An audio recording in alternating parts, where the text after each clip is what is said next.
India पोस्टच्या वेबसाईटवरती यायचं आहे, indiapost.go.in/gds एंगेजमेंट ऑनलाईन. याची लिंक तुम्हाला खाली डिस्क्रिप्शनमध्ये दिलेली आहे. इथं आल्यानंतर नोटिफिकेशन इथे पाहू शकता. आपली PDF तुम्ही डाउनलोड करू शकता आणि याच्यामध्ये जाहिरात संपूर्ण माहिती दिलेली एकदा वाचून घ्या. त्यानंतर लेफ्ट साईडला वॅकंट पोस्ट आहे, त्यावरती क्लिक करायचं आहे. सिलेक्ट सर्कल निवडा, महाराष्ट्र सर्कल, आणि इथे तुम्ही डिव्हिजन निवडू शकता आणि डिव्हिजन वाईज जागा किती आहेत, कुणा कसं पेमेंट राहील, काय काय सगळी माहिती तुम्हाला इथे भेटेल. कॅटेगरी वाईज सगळी माहिती, ही सगळी माहिती चेक करायची आणि त्यानंतर फॉर्म भरायचा. लक्षात ठेवा, ही माहिती चेक करून घ्या. आता नोटिफिकेशनमध्ये पुन्हा क्लिक करायचं आहे. उजव्या साईडला तुम्हाला ग्रामीण डाक सेवेत GDS ऑनलाईन एंगेजमेंट शेड्यूल दिसेल, टाइम टेबल दिसेल. 30/1 पासून सुरू झालेले, 14/2 शेवटची तारीख आहे आणि करेक्शनसाठी 17/2 आहे ते 18/2 पर्यंत करेक्शन करू शकता. आता रजिस्ट्रेशन आपल्याला करायचं तर फॉर्म भरण्यासाठी click here to register apply, जे हे लाल रंगाचं बटन आहे त्यावरती आपल्याला क्लिक करायचं आहे. क्लिक केल्यानंतर तुम्ही अशा पद्धतीने इथे येणार. पहिला ऑप्शन आहे कॅन्डिडेट लॉगिन, दुसरा आहे न्यू कॅन्डिडेट रजिस्ट्रेशन. तर आपला जो खालचा 2 नंबरचा ऑप्शन आहे न्यू कॅन्डिडेट रजिस्ट्रेशन, आपल्याला अगोदर रजिस्ट्रेशन करायचं आहे. तर न्यू कॅन्डिडेट रजिस्ट्रेशनवरती क्लिक करा. क्लिक केल्यानंतर आपला मोबाईल नंबर टाका, OTP पाठवावरती क्लिक करा. ईमेल ID टाका, OTP पाठवावरती क्लिक करा. दोन्ही टाकून OTP पाठवायचा आहे. मोबाईलचा OTP इथे टाकून घ्यायचा आहे आणि ईमेल IDचं वरती आलेलं OTP टाकून दोन्ही OTP तुम्हाला व्हेरीफाय करून घ्यायचे. व्हेरीफाय OTPवरती क्लिक करायचं आहे. मोबाईलचा OTP आणि ईमेलचा OTP ते व्हेरीफाय करून घ्या. व्हेरीफाय झाल्यानंतर आता नेक्स्ट बटनावरती क्लिक करा. नेक्स्ट बटनावरती जेव्हा तुम्ही क्लिक कराल तर पुढे तुम्हाला जी काही माहिती आहे ती विचारली जाईल. आता काय काय माहिती आहे, ज्यामध्ये ॲप्लिकंट नेम, तुमचं नाव टाकायचं आहे. नाव कसं टाकायचं आहे, 10वीच्या मार्कशीटवरती जसं आहे तुमचं नाव तसंच टाकायचं आहे. अगोदर आडनाव असेल तर पूर्ण नाव 10वीच्या मार्कशीट जसं तसंच टाका. जन्मतारीख सिलेक्ट करा इथून तुम्ही. त्यानंतर मेल आहे का फिमेल आहे का ट्रान्सजेंडर आहे, जे असेल ते सिलेक्ट करा. त्यानंतर फादर गार्डियन नेम म्हणजे तुमच्या वडिलांचं नाव टाका, पूर्ण नाव टाका. मदर नेम म्हणजे आईचं नाव पूर्ण टाका. त्यानंतर कम्युनिटी म्हणजे तुमची कॅटेगरी विचारली जाईल. जर तुम्ही ओपनमध्ये असाल तर पहिला सिलेक्ट करा, UR अनरिझर्व्ड पहिलं सिलेक्ट करा. जर OBCमध्ये असाल तर दुसरं सिलेक्ट करा. SC ST EWS कॅटेगरी दिलेली आहेत. NT कॅटेगरी असेल तर OBC सिलेक्ट करा. अशा पद्धतीने सगळी माहिती व्यवस्थित टाका. खाली कंप्लीट बटनावरती क्लिक करा. कंप्लीट केलं की इतर रजिस्ट्रेशन तुमचं सक्सेसफुली झालेलं दिसेल. रजिस्ट्रेशन नंबर येईल आणि तुम्हाला मेसेजसुद्धा येईल.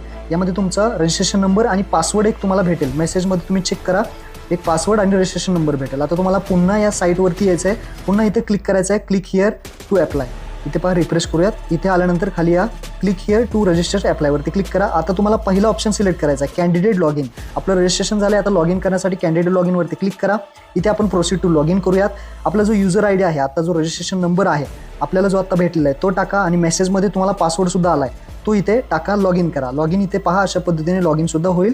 यामध्ये तुम्हाला जो नंबर मोबाईल नंबर टाकलेला आहे त्यावरती OTP येईल. तो OTP टाकून व्हेरीफाय आणि लॉग इन बटनावरती क्लिक करायचं आहे. OTP टाकून लॉग इन झालेला आहे. अशा पद्धतीने तुम्हाला आता नवीन इंटरफेस दिसेल. इथे पहा, डॅशबोर्ड आहे. आता इथे अप्लाय कसं करायचं तर सिंपल प्रोसेस आहे, सोपी प्रोसेस आहे. इथे एक अप्लायचं बटन दिसतंय PDFच्या वरती. अप्लाय या बटनावरती तुम्हाला क्लिक करायचं आहे. PDFच्या वरती अप्लाय बटन आहे छोटं, त्यावरती क्लिक करा. इथे नोटिफिकेशन सिलेक्ट करायला एक इथे ऑप्शन येईल. इथे सिलेक्ट करायचं आहे ग्रामीण डाकसेवक GDS ऑनलाईन. त्यानंतर इथे ऑप्शन येतील. हे सिलेक्ट केल्यानंतर पाहू शकता आता तुम्हाला पर्सनल डिटेल्स भरायची आहे, एज्युकेशनल डिटेल्स भरायची आहे. त्यानंतर अजून सुद्धा ऑप्शन आहे ज्यामध्ये रेफरन्स द्यायचा आहे पोस्टचा आणि फोटो आणि सिग्नेचर अपलोड करायची आणि फॉर्म सबमिट करायचा. आता एक एक स्टेप पाहूयात. पर्सनल डिटेल्समध्ये तुम्हाला थोडं खाली यायचं आहे. आता इथेच थोडं बाकीची काही माहिती भरलेली आहे. थोडं खाली या. मॅरियल स्टेटस विचारलं जाईल. मॅरिड आहात का अनमॅरिड आहात ते तुम्हाला विचारलं जाईल.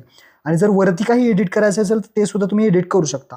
तर इथे मॅरिड असाल तर मॅरिड करा, सिंगल असाल तर सिंगल करा. विधवा वगैरे ऑप्शन आहेत ते सुद्धा तुम्ही सिलेक्ट करू शकता. अपंग असाल तर इथं PWचा ऑप्शन आहे. अपंग असाल तर येस करा, कॅटेगरी वगैरे सिलेक्ट करा. अपंग जर नसाल तर PWBDचे ऑप्शन आहे तो नो करा.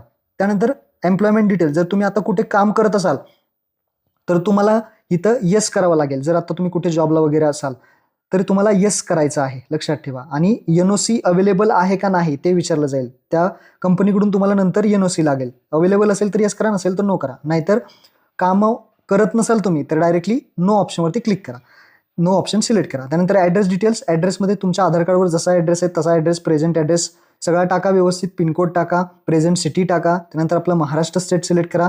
तुमचा जो काही जिल्हा असेल तो इथे सिलेक्ट करा. जो ॲड्रेस तुम्ही जिथे आत्ता राहताय प्रेझेंट ॲड्रेस तुम्ही टाकू शकता. त्यानंतर परमनंट ॲड्रेस जर सेम असेल तर सेम ॲज अ प्रेझेंटवरती क्लिक करा, नाहीतर तुम्ही इथे टाईपसुद्धा करू शकता. मी सेम ॲज अ प्रेझेंटवरती क्लिक करतो आणि खाली सेव्ह अँड नेक्स्ट बटन दिसेल त्यावरती तुम्हाला क्लिक करायचं आहे. सेव्ह अँड नेक्स्ट केल्यानंतर ही पहिली जे पर्सनल डिटेल्स आहे ती माहिती कंप्लीट झालेली आहे. आपण आलेलो आहे सेकंड स्टेपमध्ये, ज्यामध्ये आपल्याला एज्युकेशनल डिटेल्स विचारले जातील. आता इथे व्यवस्थित माहिती भरायची आहे. काय काय माहिती भरायची ते सांगतो. एज्युकेशनल डिटेल्समध्ये आल्यानंतर तुम्हाला तुमचं 10वी कुठल्या सर्कलला झालं, कोणत्या सर्कल. आता सर्कल कुठले असतात तर आपलं महाराष्ट्र, इथे आपल्याला सिलेक्ट करायचं आहे. तुमची ऑदर स्टेटमध्ये 10वी झाली असेल तर ऑदर सर्कल तुम्ही इथे सिलेक्ट करू शकता. 10वी तुमची महाराष्ट्रात झाली तर महाराष्ट्र सिलेक्ट करा. त्यानंतर इयर ऑफ पासिंग, तुमचं 10वी कधी पास झाले, मार्कशीट समोर घ्यायची आहे. मार्कशीटवरती सगळी माहिती असते. तर इयर ऑफ पासिंग जे आहे ते सिलेक्ट करायचे आहे. कोणत्या वर्षी तुम्ही 10वी पास झाला ते सिलेक्ट केल्यानंतर बोर्ड सिलेक्ट करायचं आहे. आता 10वीला तुम्हाला कुठलं बोर्ड होतं, तर आपल्याला महाराष्ट्र होतं तर महाराष्ट्र. जर तुमचं बाहेरचं कुठलं बोर्ड असेल तर तुम्ही बाहेरचं सुद्धा इथे CBSE वगैरे सिलेक्ट करू शकता. तर आता महाराष्ट्र इथे सिलेक्ट करूयात. महाराष्ट्र बोर्ड इथे पहा आणि त्यानुसार तुम्ही सिलेक्ट करा. ज्यांचे 500 600 त्याच्यावरचे मार्क बघायचे आहेत, मार्कशीटवरती मार्क असतात, त्यानुसार ते बोर्ड तुम्हाला सिलेक्ट करायचे. 500 600 650 अशानुसार तुम्हाला ते बोर्डचे ऑप्शन दिले जातील. त्यानुसार तुम्ही महाराष्ट्र बोर्ड सिलेक्ट करा.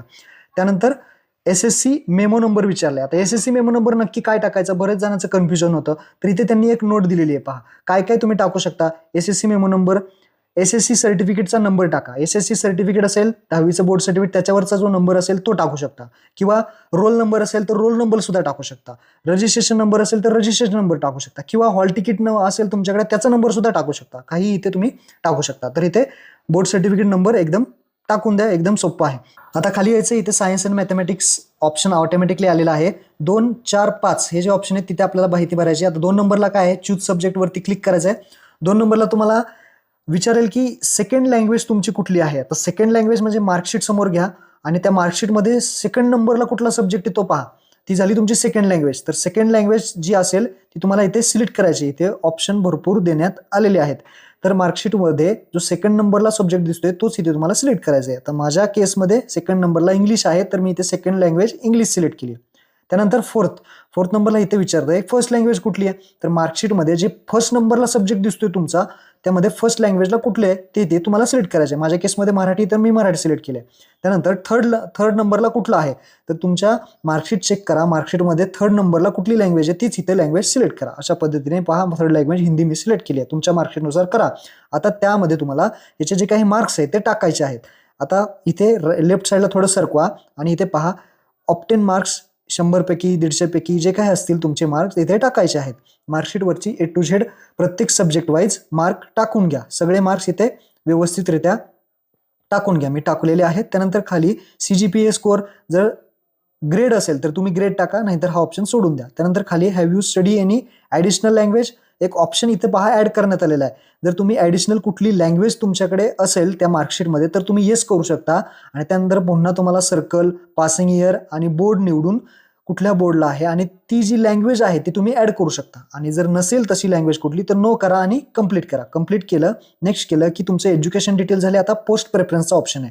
आता पोस्ट प्रेफरन्समध्ये तुम्हाला सर्कल पहिल्यांदा निवडायचं आहे. कुठल्या सर्कलला तुम्हाला अप्लाय करायचं, तर आपलं महाराष्ट्र तर महाराष्ट्र सर्कल. आता डिव्हिजन, कोणत्या डिव्हिजनला तुम्हाला मी अगोदर सांगितलं की जागा व्यवस्थित बघून घ्या.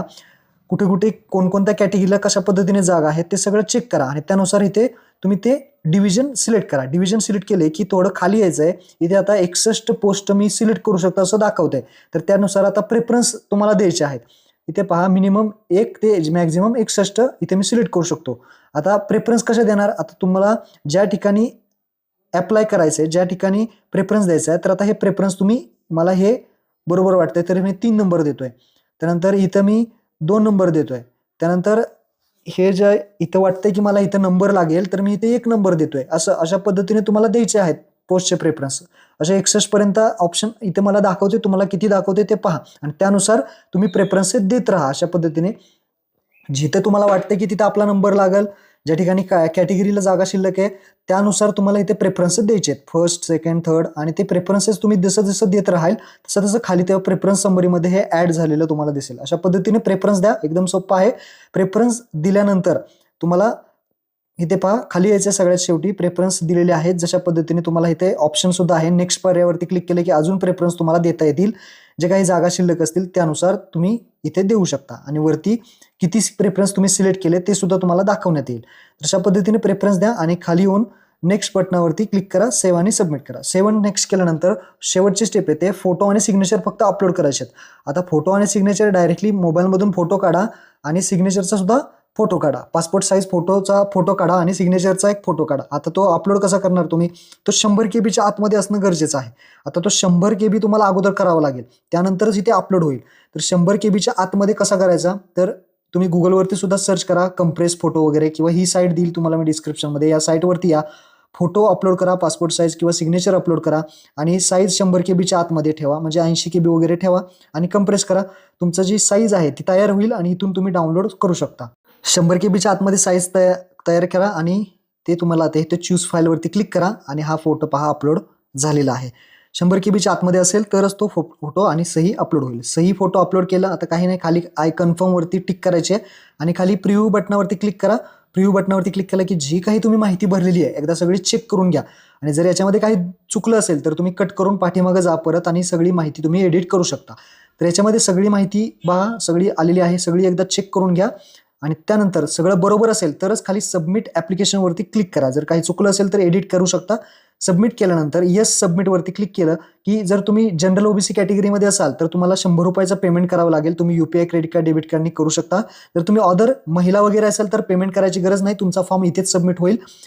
आणि जर तुम्ही बाकीच्या कॅटेगरी SC ST मध्ये सुद्धा येत असाल तरी सुद्धा पेमेंट करायची गरज नाही, डायरेक्टली तुमचा फॉर्म सबमिट होईल. आता इथे UPI मी इथे सिलेक्ट करतो. ज्यांना पेमेंटचा ऑप्शन येईल त्यांनीच फक्त पेमेंट करायचा. Click here to pay online fee वरती क्लिक करायचं आहे. जे काही पेमेंट आहे तर प्रोसीड 100 रुपयाचं पेमेंट, प्रोसीड टू पेमेंट. तर कॅटेगरीमध्ये तुम्ही येत असाल तर तुम्हाला लागणार नाही पेमेंट करायची गरज, तुमचा डायरेक्टली फॉर्म सबमिट होईल आणि ते तुम्ही PDF डाउनलोड करू शकता. आता इथे जनरल कॅटेगरीमधून जर तुम्ही भरला तर तुम्हाला इथे पेमेंटचा ऑप्शन येईल. तर इथे QR कोडने, गुगल पे, फोन पेने सुद्धा पेमेंट इथे तुम्ही करू शकता. पेमेंट इथे सक्सेसफुली झालेलं आहे. पुन्हा एकदा सांगतो, कॅटेगरीमध्ये येत असाल तर करायची गरज नाही. आता पुन्हा लॉग इन करायचं तुम्हाला. लॉग इन केलं की इथे इंटरफेस डॅशबोर्डला या आणि इथं माय ॲप्लिकेशनमध्ये जा. माय ॲप्लिकेशनमध्ये तुम्ही जर अर्ज तुमचा सबमिट झाला असेल, तुमचं सगळी प्रोसेस झाली असेल तर पहा इथे डाव्या साईडला फिरवलं की डाउनलोड PDFचं ऑप्शन येईल. म्हणजे तुमचा फॉर्म हा सबमिट झालेला आहे, डाउनलोड PDF करा आणि ही PDF येईल. असं जर PDF तुमची आली तर तुमचं काम झालेलं आहे, तुमचा संपूर्ण फॉर्म भरून झालेला आहे. तशा पद्धतीने हा फॉर्म भरायचा आहे. महत्त्वपूर्ण हा व्हिडिओ होता. सर्वांना नक्की शेअर करा. धन्यवाद. जय हिंद, जय महाराष्ट्र.